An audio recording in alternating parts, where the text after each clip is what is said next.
नमस्कार, आप देख रहे हैं सिटी पोस्ट लाइव और मैं हूं आपके साथ प्रभाकर पांडे। आपको बता दें, तेजस्वी यादव ने कहा कि वह अमित शाह से बहस की चुनौती स्वीकार करते हैं और जहां भी वे कहेंगे वहां बहस के लिए तैयार हैं। इसके साथ ही उन्होंने यह भी दावा किया कि बिहार में विधानसभा चुनाव का फैसला भारतीय जनता पार्टी के हाथ में है और जब बीजेपी चुनाव आयोग को निर्देश देगी तभी चुनाव होंगे। बिहार के पूर्व डिप्टी सीएम और राष्ट्रीय जनता दल के नेता तेजस्वी यादव ने यह आरोप लगाया कि बिहार में चुनाव की तारीख भारतीय जनता पार्टी के नियंत्रण में है। बीजेपी जब चुनाव आयोग को इशारा करेगी तभी बिहार में विधानसभा चुनाव होंगे। तेजस्वी ने केंद्रीय गृह मंत्री अमित शाह पर झूठे आंकड़े पेश करने का आरोप लगाया और उनसे बहस की चुनौती भी दे डाली। आरजेडी नेता ने कहा कि शाह उन्हें जहां भी बुलाएंगे वह वहीं बहस करने के लिए तैयार हैं। तेजस्वी यादव ने मंगलवार को पटना में आयोजित एक प्रेस कॉन्फ्रेंस में बीजेपी पर तीखा हमला किया।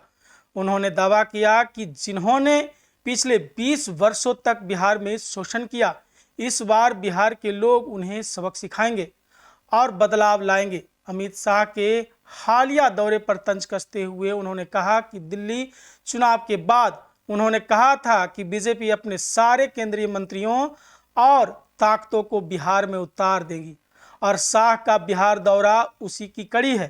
तेजस्वी यादव यह भी कहा कि चुनाव वाले राज्यों में बीजेपी के नेता पहुंचते हैं और यह अमित शाह जैसे शक्तिशाली नेता का बिहार में झूठ बोलना ठीक नहीं है।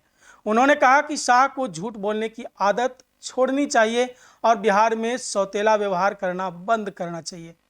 उन्होंने शाह से आग्रह किया कि अगली बार जब वे बिहार आए तो पूरी तैयारी और सही जानकारी के साथ आएं।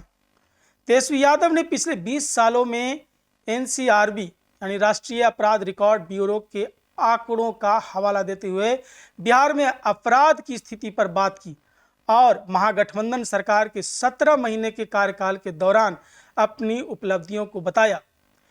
केंद्र सरकार द्वारा लाए गए वक्फ संशोधन बिल पर उन्होंने कहा कि यह एक संशोधन बिल है और यह आरएसएस के एजेंडे को लागू करने की साजिश है।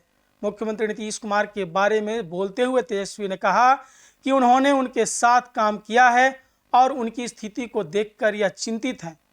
जदयू नेता और केंद्रीय मंत्री ललन सिंह के बारे में तेजस्वी ने कहा कि वह तो बीजेपी की ही व्यक्ति हैं और जो बीजेपी कहेगी वही करेंगे।